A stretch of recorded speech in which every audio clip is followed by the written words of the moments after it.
Christian parenting. Are your kids consumers or producers? We're going to talk about that today on Family Vision.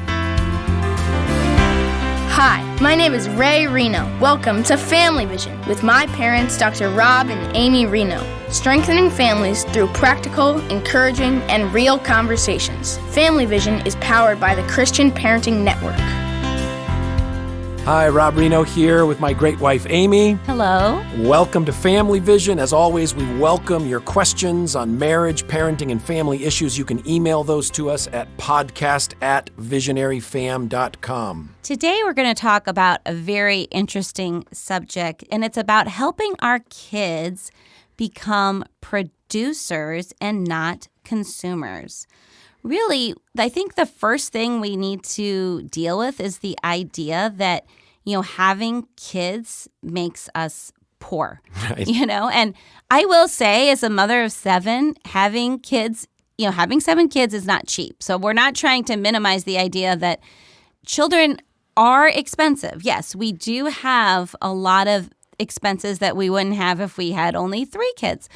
But that is an interesting concept, right? That just having children is a financial drain. I mean, that's probably what I would hear the most from other moms. Like, when they say, well, wait, you're pregnant with your 5th. Like, how can you afford that is sort of the, why would you do that to yourself? Why would you put yourself under that financial pressure? Right. We tell people we have 7 kids. They're like, wow, that's great. That's wonderful.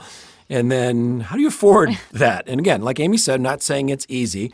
But big picture, up until the last few decades, it was kind of common knowledge or understood that children made your family stronger financially because there were more workers, there were more producers. You think about maybe a farm family. Well, the more children you have more people to work on the farm. There's more people in the family to do the work, to do the tasks. But in today's mindset, the way a lot of families think is that parents are the producers and the kids are the consumers. So if you multiply consumers, it just puts more pressure on the producers. So we're asking God to help us have a different vision for our kids and for our family, that our kids, as they get older, would produce, they'd contribute, and as a team, we'd work together to help the whole family be stronger financially and in every other way. So, honey, let's dive right into kind of practical conversations about this. Now, believe me, we are not holding ourselves up as a perfect model for what we're talking about today. We are at 101 with a lot of this stuff, with the pick up your things, make your bed, turn off the lights. And this is not just the kids, to Amy's torment here. Honey, torment. Why are all the lights on in the house? You're the only one home. I don't know. I like it on. But let's talk about the kids. Let's not focus on the conflict areas.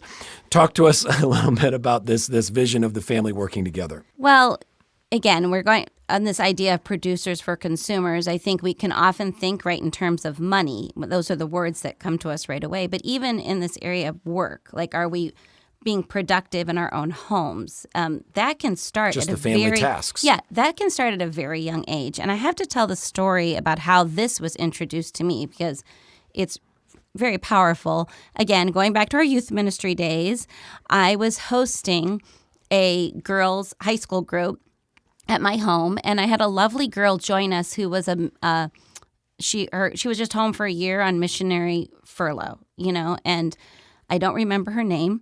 I just remember her face. That's all I can remember. And she came to my group only a few times, but it was right about the time that my oldest RW was entering kindergarten and needing to learn to read, and that was my full passion as a mom.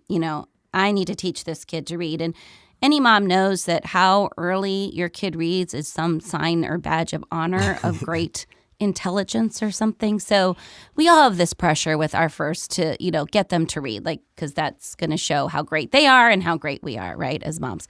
So I'm talking about this. I find out this girl was homeschooled, this missionary girl. And so I'm asking her questions, and just very passively, she says, well, my mom never taught us how to read until we learned how to do family work first, because she told us it was more important to learn to be contributing to the family than it was to read. Like that was the most important task that you needed to learn first, was how to work for the family and serve the family.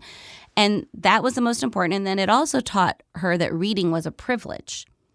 So, okay, well, that was life-changing for me. It was like a upside down 180 switch. I'm like, what? I'm like, that is brilliant. That is brilliant.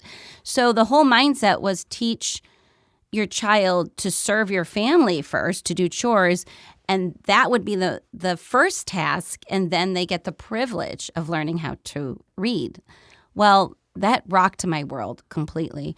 And I have to someday I'll get to heaven and get to thank this precious girl and her mom, because it changed everything. Whoever you are, you know your name. I know. They probably don't remember the conversation, but it changed everything for me, so that I took that 5-year-old and said, okay, first things we're going to do in the morning is we're going to learn how to do some basic family chores before we start working on our schoolwork.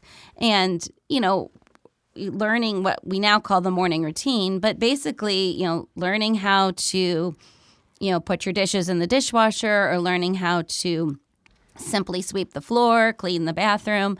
That was the work of the day, but also it was encapsulated with the idea of not just giving my kids chores, but teaching them that they were a vital part of helping this family work better. Yeah, that we're a team, and when you learn to do your chores, you're learning to serve your family, and that's the most important thing as family members that we do. We serve one another. And then as we serve one another, it makes our home run smoother, and then we get to do the other important things that God has for us. And for RW, that was the privilege of learning how to read. And so when it comes to something like cleaning the kitchen after dinner for 9, if everybody contributes, and we have 7 worker ants and Amy and me, we can get a lot done if everybody is diligent. Something that I think that you do so well is challenge the kids and help the kids work on tasks together. So like for me, like the easiest way to get something done well is do it myself, right? Now the next worst case scenario is to try to train a child to do the job, because it's probably going to take me more time and it's not going to get done as well. And the absolute worst case scenario is asking multiple children to do a job at the same time together, because it's going to be World War III and the job's not going to get done.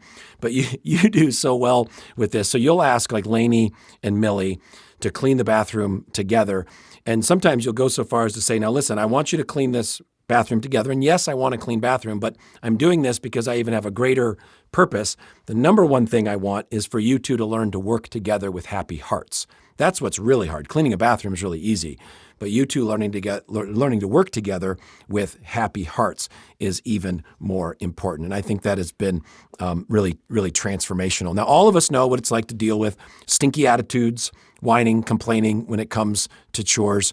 Honey, talk about that, especially as it relates to this idea of obedience versus honor. Well, just going back to what you said, that first of all, just acknowledging that training your children to work and serve the family is a difficult task, no matter what. It's a difficult task, and it does require extra time from you. And sometimes it can feel like you're stepping backwards instead of going forwards because of the extra time that it takes. But the consistency in helping your kids realize that as they learn to work together, like you talked about, as they learn to serve the family by doing basic chores, that is well worth the payoff of that extra time.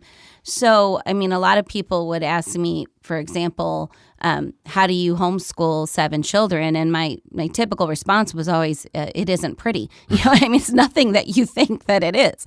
And when you've seen a whole morning spent on, chores, and we haven't gotten to our academics till 1 o'clock or something like that, it doesn't feel like we're making much progress.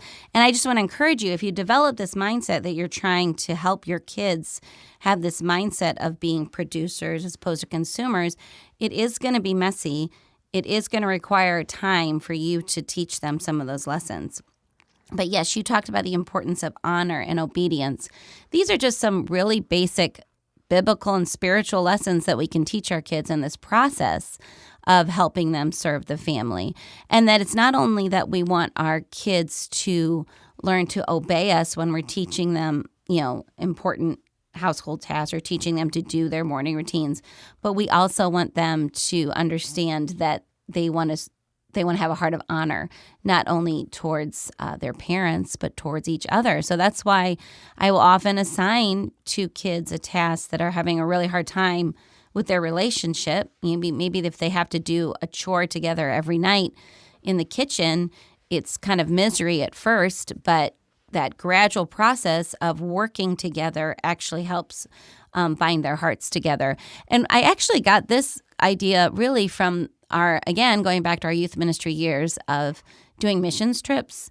When you take kids on a missions trip, you really see how when students work together, they become very, very connected, right? They become very connected, relationally and even spiritually on those missions trips. And so I kind of tried to implement that same idea in my home, that one of the best ways I can build relationships with these kids is to help them to work together and to work together in our own home. There's plenty of work to do in our home, plenty. Yeah, and emphasizing that the heart is more important than the task. So we've all been in this situation. You ask your 13-year-old to clean their room, and they say, fine, I'll go clean my room. And they go off and they mumble and bumble and complain, and they're throwing stuff around, and the room gets clean. So this is really opposite. What we're talking about today is really opposite of the world view that the culture gives us. Because the culture says, look, you can mumble and grumble and complain all you want as long as you get the room clean. And from a Christian perspective, that is really upside down and backwards. So that child obeyed, they cleaned their room, but their heart was grumbling and complaining. So part of this vision of working together as a family is not just white knuckle it and get people to do stuff. It's taking the time to work on the heart issues so that we're learning to serve God and we're learning to serve each other. And this scripture is so powerful. Colossians 3:23 and 24 it says, whatever you do, work at it with all your heart as working for the Lord, not for men, since you know that you'll receive an inheritance from the Lord as a reward. It is the Lord Christ you are serving. I remember a conversation with one of our sons who will remain nameless. He was mowing the lawn and he was just zipping around. He's leaving lots of lines. And I asked him, I said, what if Jesus asked you to mow his lawn? He's like, well, Jesus doesn't have a lawn. I'm like, okay, fine. He owns all the lawns, but that's beside the point.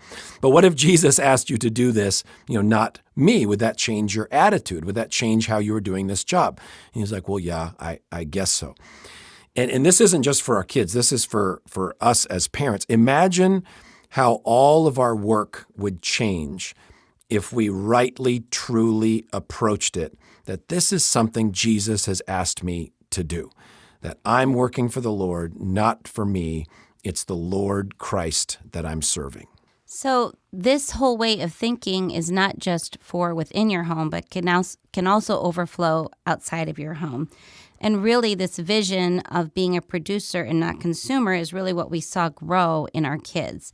And probably one of the most beautiful examples of this was with our daughter, Lissy, who was always a dancer, like her mother before her. And she would organize these little dance recitals in our neighborhood with her friends and, put on these dance recitals. And she started that probably when she was more like 7 years old. But as she got to be in 5th grade, she had a younger sister. And one of the ways she even enjoyed or worked with her younger sister was starting to do these things together. And she had kind of outgrown doing her own recitals. She decided that she would try to put on a dance camp for her sister and their friends and, basically teach these little girls a dance, teach them how to dance and use dance in an act of worship. And they did it with Christian music. And that actually started what's still going in our house today, which is dance camp. And even at 5th grade, it still stuns me, even at 5th grade, that she was able to, get the vision for what she wanted to do, which was basically produce a dance camp in our home. And she with her dad's help, got flyers together and organized so many aspects of it. And so she started running dance camp in 5th grade and ran it, it ran it all those years down to both a business and a ministry. Yeah, a business and a ministry. And then Lainey came up and she started running it, and Millie's running it. And so I can't even count the years now that it's been over 10 years that we've been hosting dance camp every summer. And so she was producing, not just consuming, and creating something, not just in our own home, but in the community as well. Right. Now, when the kids start earning money on their own, we were helped with a pretty out-of-the-box idea for this. This one's a little old school, but it's made a big impact on our family. So just as an adult, question for you, like how much of your income goes into the budget line labeled spend however I want? Okay, what percentage? Okay, for us, it's pretty much zero. But if you're an average teenager, let's say you make $100 babysitting or whatever, how much of that $100 goes into their pocket and into the spend however I want category? I know for me, when I was a teenager, 100%, right? That money went in my pocket. I spent it how I wanted. That's like the total opposite of adult finances. Right. It's an individualistic mindset about money rather than a family or team mindset about money. So here's what we've tried to do. When our kids make money outside the home, that money goes into 4 buckets. 10% goes into giving, and then 20% goes into the family budget. 20% for gas, 20% for groceries, for the mortgage, then the other 70% into savings and guided spending. So the teenagers' work is actually helping the family. They're producing, not just consuming. And maybe you'd say, my kid would hate that, okay, having to help pay for things in the house. And actually, we've seen the opposite. And I would just ask you, how do you feel? Like if God blesses you with income and you pay some bills, it actually feels good to pay a bill and put it aside. And we want our kids to feel that same blessing, like that same honor of contributing, putting into the family, not just taking out. Yeah, and I would say that because of that mindset and the way Rob, and trained the kids with the finances, it really encouraged all of them to pursue entrepreneurial work early and try to create more creative ways of bringing in money to help, not only for their own finances, but also to help the family. JD would run Lego camps. My oldest son does sport lessons and baseball lessons or kind of athletic lessons. And I think that it just produced in all of our kids a sense of an entrepreneurial spirit, that they can produce things that help contribute to the family in many ways. And I like what you said before with Lizzie's dance camp. It was not just, just like a business is not it benefits you, but it benefits others as well. I think it gave them the ability to see that they had gifts that God had given them that they could use in a lot of out-of-the-box ways that they hadn't really thought about before. And that, I also think, is a really helpful byproduct of teaching our kids to be producers and not consumers. Right. And this also gives us an opportunity to have conversations with the kids about putting first things first. Like I know here we are, we're talking about money and work and all of that, but that's not where we find like security and peace and happiness. In our culture, parents have this conversation with kids over and over again. You need to study hard. Well, why? Well, to get good grades. Well, why do I need good grades? Well, you got to go to college. Why do I have to go to college? So you can get a good job. Why do I need a good job? So you can have money.